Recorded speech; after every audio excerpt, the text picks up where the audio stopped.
Hello and welcome to Meade Week. I'm Brian Spann. On this edition, October is Domestic Violence Awareness Month.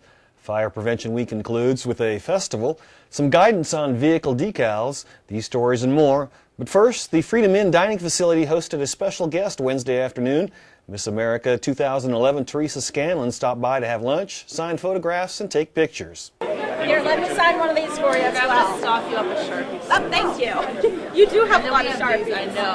Garrison Commander Colonel Ed Rothstein spoke with Miss Scanlon about her knowledge of the military. You know, the Midwest, a lot of kids from the Midwest go into the military, and a lot from my graduating class in high school, all of that. And yet we don't really have, since we don't have a lot of forts and bases there, we don't have that kind of support for them.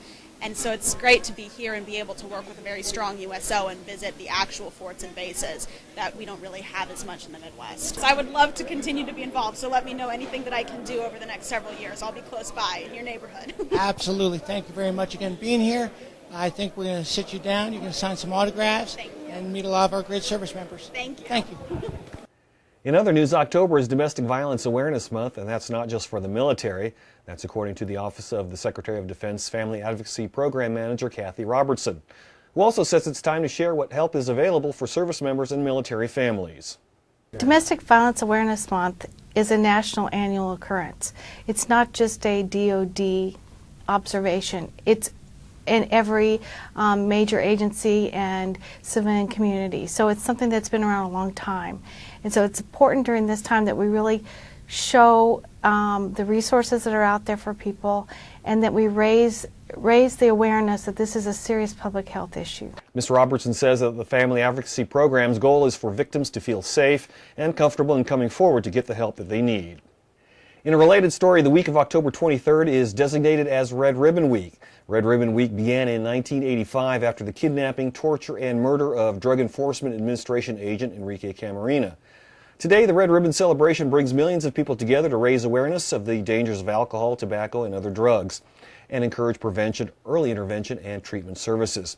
It's the largest, most visible prevention awareness campaign observed annually in the United States.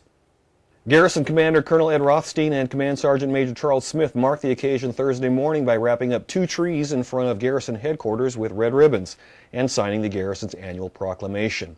We'll have more on Red Ribbon Week and substance abuse and prevention on next week's show. In the meantime, a recent Department of the Army decision eliminated the requirement for vehicle registration and the display of a vehicle decal for access to Army installations. However, senior commanders may, based on security requirements, may continue to require vehicle registration.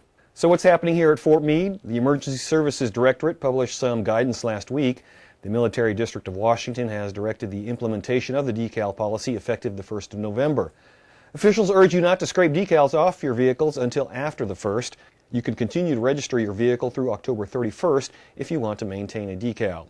All privately owned vehicles or POVs must continue to be licensed, registered, inspected, and insured in accordance with state and local laws. Rental vehicles are considered POVs for purposes of entry and access control. Stay tuned to Meade Week if there are any more changes on the horizon. One final reminder this week. If you caught last week's episode, you may remember that this week is National Fire Prevention Week. The Fort Meade Fire Department has been busy all week with awareness activities. They conclude the week with their annual Open House Fire Prevention Festival tomorrow, October 15th. Activities start at 10. Check out last week's Meade Week for details and activities. And that's Meade Week for this week. I'm Brian Spann. For everyone at Meade TV and the Fort Meade Public Affairs Office, have a great weekend and a great Meade Week.